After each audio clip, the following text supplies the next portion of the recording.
ఇది వదిలేద్దాం ఇక్కడ తీసేస్తాను.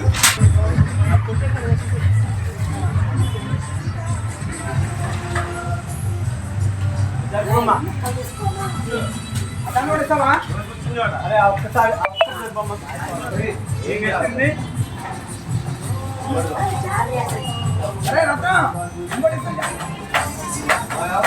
చేసుకో.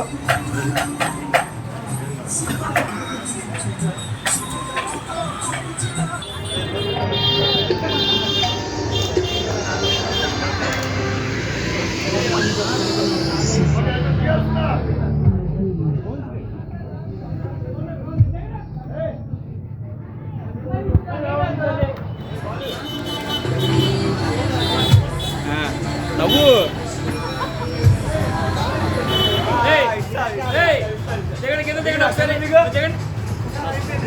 స్టాండ్ అప్ చెప్పండి.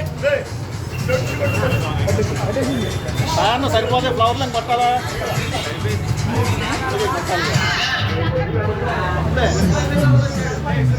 రాలేదు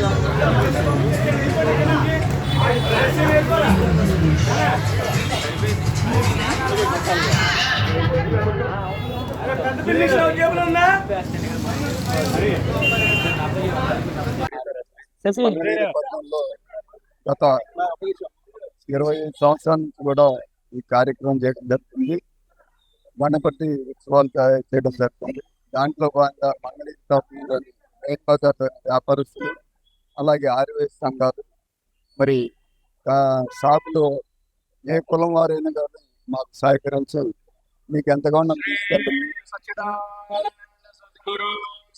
మేము సహకరిస్తామని చెప్పి వాళ్ళకు కూడా ఏంటంటే ఈ డబ్బులు మా వాళ్ళు ఇవ్వటం, అవి బ్యాంకుల్లో కొత్త నోటు తీసుకొని ఇక్కడ కుర్రోళ్ళు దాదాపు 2 నెలల నుంచి కష్టపడి నోట్లకి చేయడం జరుగుతుంది. వాళ్ళు మళ్ళీ తీసుకొని ఆ డబ్బులు మాకు ఇచ్చి బ్యాంకులో ఇస్తే కొత్త నోట్లు ఇస్తున్నారు. ఆ నోట్లు మళ్ళీ ఎవరి వాళ్ళకి ఎంత ఇచ్చారో అది ఎవరు ఎంత ఇచ్చారో అది జరుగుతుంది. వాళ్ళు కూడా అట్లా కలిసి వస్తుంది కాబట్టి మాకు సహకరిస్తున్నారు.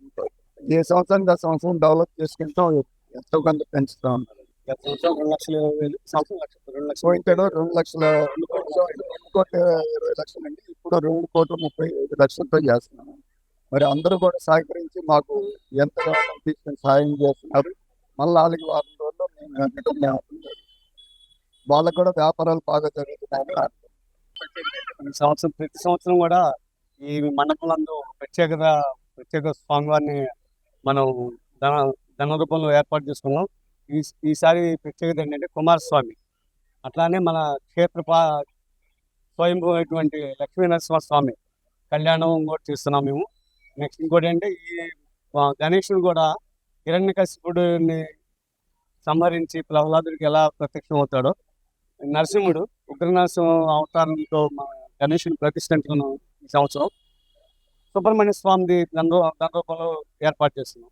ఈ సంవత్సరం 2,35,00,000 రూపాయలతో ధనలక్ష్మి అలంకారం చేయడం జరుగుతుంది.